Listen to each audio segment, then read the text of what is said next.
Here's a demo video of my bath bomb cupcakes, and this is a non-royal icing recipe because I really didn't think I liked the idea of using sugar in the bathtub, and I went over and over like what I'm going to use, what am I going to use, and then a good friend of mine, Mariam Hassanali Satchell from Purple Lily Studios, actually shared her recipe with me.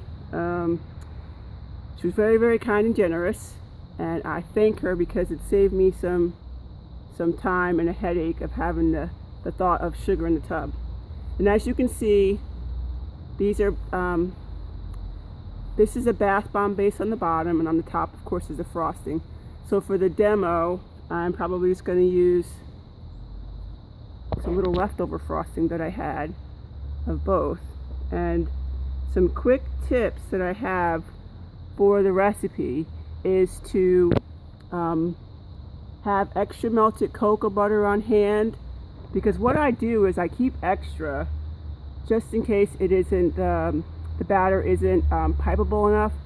If you add more than what's needed, it's fine because it will eventually set back up and get hard when you after you pipe it.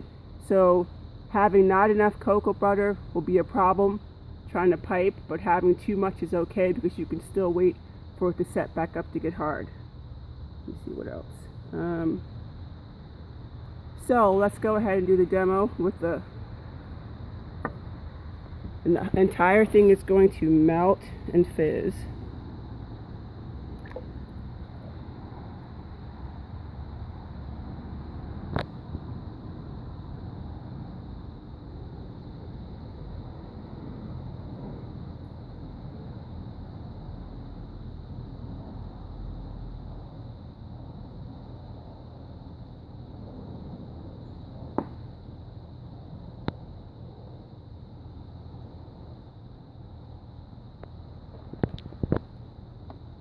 And it is getting really good fizz. Normally when the bath bomb base is attached to the bottom, it will actually zip around in the water, and my daughter really loves that.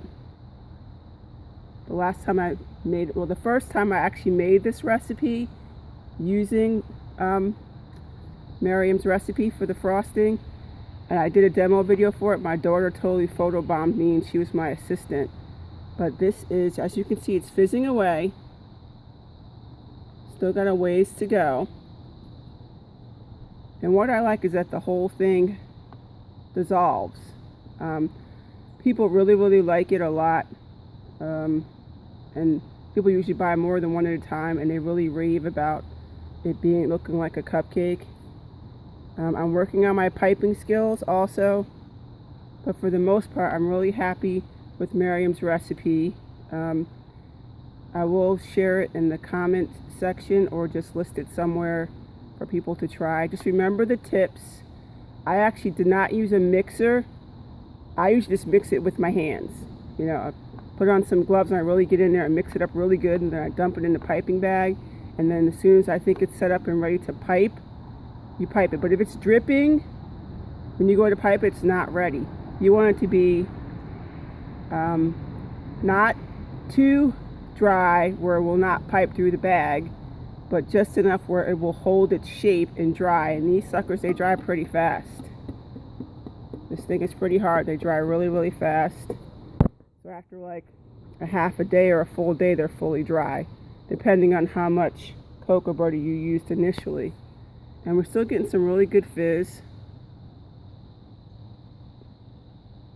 And this is pretty small. There's this little frosting piece right there. So that is what I use for my bath bomb frosting recipe. Big thanks to Mariam. I'm very happy with it, and I hope that you are happy. And also, when you're doing the recipe, it's just like anything, you make adjustments. If it's too dry, add more cocoa butter. If it's too wet, just let it set up. It will eventually work. I think that's what I did. You have to learn how to troubleshoot. If something isn't working for you, you can make it work.